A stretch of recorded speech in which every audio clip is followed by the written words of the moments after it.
بسم اللہ الرحمن الرحیم۔ السلام علیکم۔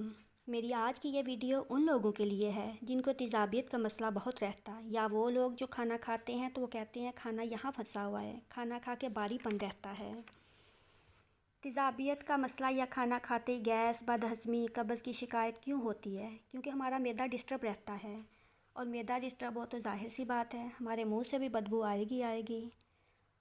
اور آج کا یہ نسخہ ان سب چیزوں کے لیے ہے، سمجھے جادو کی طرح کام کرتا ہے۔ اور مجھے اس کی سب سے اچھی بات یہ لگی کہ ٹیسٹی بہت ہے۔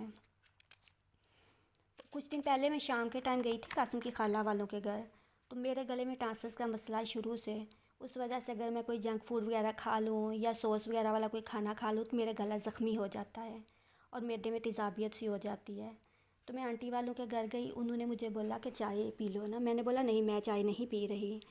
وہ ساتھ وہ انڈا بوائل کر کے لے آئیں اور ساتھ لے کے آ گئیں پنی وغیرہ جو آج کل ہوتی ہے، تو ان زبردستی بولے کھاؤ۔ میں نے کہا آنٹی میں نے نہیں کھانی، مجھ سے نہیں کھائی جائے گی۔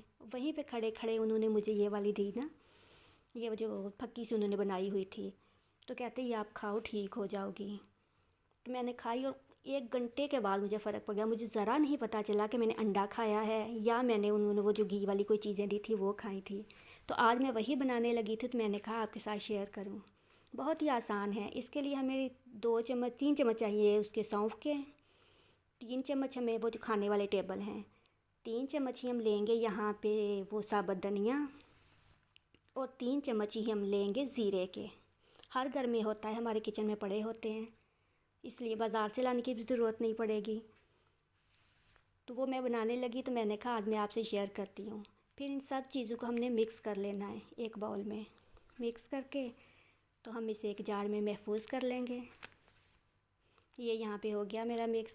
اب گھر میں ہی پڑی ہوتی کوئی نہ کوئی بوتل، خالی جیم والی بوتل تھی، میں نے اس میں ڈال کے رکھ لیا۔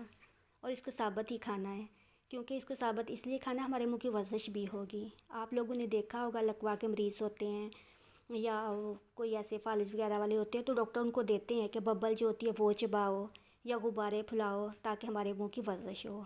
تو اب ہم اس کو کھاتے ہیں تو ایک دم انسان ہلکا پھلکا محسوس کرتا ہے اور منہ سے بدبو بھی نہیں آتی۔ امید ہے کہ اس کا پسند آیا ہوگا۔ اس کے ساتھ ہی مجھے دیجیے اجازت، دعاؤں میں یاد رکھیے گا۔ اللہ حافظ۔